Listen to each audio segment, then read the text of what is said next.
Hello everyone, JEE main PYQ question series की इस video में आपका स्वागत है।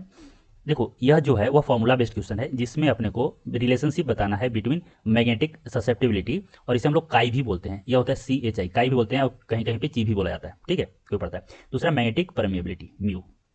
तो यह फॉर्मूला बेस्ड है और इसका डायरेक्ट आंसर होगा फर्स्ट। लेकिन क्या करते हैं हम लोग, थोड़ा सा समझते हैं कि काई क्या होता है और यह फॉर्मूला कैसे आता है। ठीक है, तो मान लो कि यहाँ पे एक फील्ड दिया हुआ है, और इस फील्ड को हम लोग जनरली बोलते हैं एच फील्ड। एच फील्ड बोलते हैं, और इसे हम लोग मैग्नेटाइजिंग फील्ड भी बोलते हैं। एच फील्ड बोलो, एच फील्ड या मैग्नेटाइजिंग फील्ड, मैग्नेटाइजिंग फील्ड। ठीक है। अरे देखो, मैग्नेटाइजिंग फील्ड क्या होता है, बेसिकली यह होता है तुम्हारा मैग्नेटिक फील्ड जो होते हैं उन्हीं उन्हीं से आया हुआ है। और यह एच फील्ड होता है कि यहाँ पे अगर हम लोग समझने की कोशिश करें तो एच फील्ड कुछ और नहीं होता। एच जो होता है ना, वो होता है मैग्नेटिक फील्ड। मतलब मान लो कि यहाँ पे जो मैग्नेटिक फील्ड है, काइंड ऑफ, समझो यहाँ पे मैग्नेटिक फील्ड है बी नोट। मान लो यहाँ पे मैग्नेटिक फील्ड बी नोट है, बाई यहाँ का परमेबिलिटी से डिवाइड कर दो तो यह एच फील्ड बन जाता है। या मान लो यहाँ पे मैं कोई मटेरियल रख दिया, अब मटेरियल के अंदर का जो परमेबिलिटी है वह म्यू है, और इसके अंदर का मैग्नेटिक फील्ड बी है, तो यह हो जाता है बी बाई म्यू। म्यू क्या है, इस जो मटेरियल है उसका परमेबिलिटी।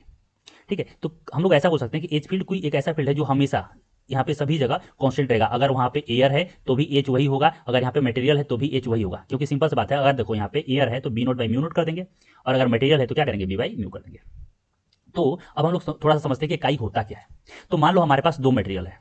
ठीक है, हमारे पास दो मटेरियल है, एक इसे मैं बोल रहा हूँ 1 और दूसरा यह 2।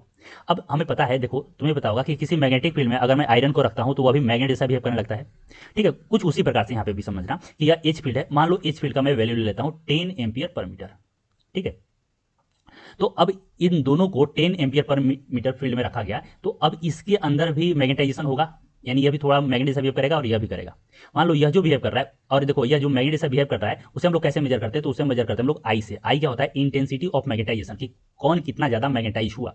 और इसे हम लोग कैसे डिफाइन करते हैं, तो इसे डिफाइन करते हैं कि net magnetic moment in side the material by volume. ठीक है, तो मान लेते हैं इसका जो आया I1 आया, यह आ गया 5 एम्पियर पर मीटर, यह मैग्नेटाइज हुआ। और यह कितना हुआ, यह हुआ I2, मान लेते हैं यह हुआ 10 एम्पियर पर मीटर। ठीक है, तो अब देखो यहाँ पे क्या है कि तुम्हें साफ साफ देखने को मिल रहा है कि आई टू जो है वह ज्यादा मैग्नेटाइज हो रहा है। ठीक है, तो बेसिकली जो मैग्नेटिक ससेप्टिबिलिटी होता है यह भी यही बताता है कि किसी एच फील्ड में डालें तो कौन सा मटेरियल कितना ज्यादा मैग्नेटाइज हो रहा है। Basically it is the aptness, it is to measure the aptness of acquire magnetic field, यह मेजर करता है। तो होता क्या है, काई काई क्या होता है, यह बेसिकली रेशियो होता है आई कि कितना ज्यादा यह खुद मैग्नेटाइज हुआ बाई एच फील्ड। समझ में आया क्या यहाँ से? तो अपने को मालूम चल गया कि जो काई होता है, मैग्नेटिक सब्सटिबिलिटी होता है, वह होता है आई बाई एच। आई क्या है, तो इंटेंसिटी ऑफ मैग्नेटाइजेशन है, और एच क्या है, तो यह है मैग्नेटाइजिंग फील्ड है, या मैग्नेटिक इंटेंसिटी भी बोलते हैं इसको। ठीक है, अब दूसरा चीज हम लोग समझते हैं कि देखो क्या है कि मान लो मैंने यहाँ पे एच फील्ड अप्लाई किया, तो एच फील्ड अप्लाई किया तो इसके अंदर या इस मटेरियल के अंदर, किसी एक मटेरियल में फोकस करते हैं, तो मान लो इस मटेरियल के बारे में बात कर लें, तो इस मटेरियल में दो फील्ड आ गया। मान लो यहाँ पे जो मैंने एक्सटर्नल फील्ड अप्लाई किया वह है बी नोट। ठीक है, और एक यहाँ पे खुद या मटेरियल के अंदर मैग्नेटाइजेशन के कारण मैग्नेटिक मोमेंट आ गया, तो नेट मैग्नेटिक मोमेंट क्या हुआ, नेट जो मैग्नेटिक मोमेंट हुआ यहाँ पे वह हुआ B external plus B internal. ठीक है, बी एक्सटर्नल कितना हुआ, यह हुआ बी नोट जो मैंने अप्लाई किया, और इस अप्लाई करने के बाद जब मैंने बी नोट अप्लाई किया तो यह भी कुछ मैग्नेट जैसा बिहेव करने लगा, और यह जो अंदर, इसके अंदर जो मैग्नेटिक फील्ड आया वह आया मेरा म्यू नोट इंटू आई होता है। ठीक है, और बी नोट को मैं यहां से क्या लिख सकता हूं, यह लिख सकता हूं mu naught H plus mu naught I. तो यहां से देखो क्या आ गया, म्यू नोट आ गया, और इसे मैं क्या लिख सकता हूं यहां से एच प्लस आई। अब यहाँ पे क्या आ गया, यह म्यू नोट आ गया, अगर मैं यहाँ से एच कॉमन लूँ तो यहाँ क्या आ गया 1 प्लस आई बाई एच।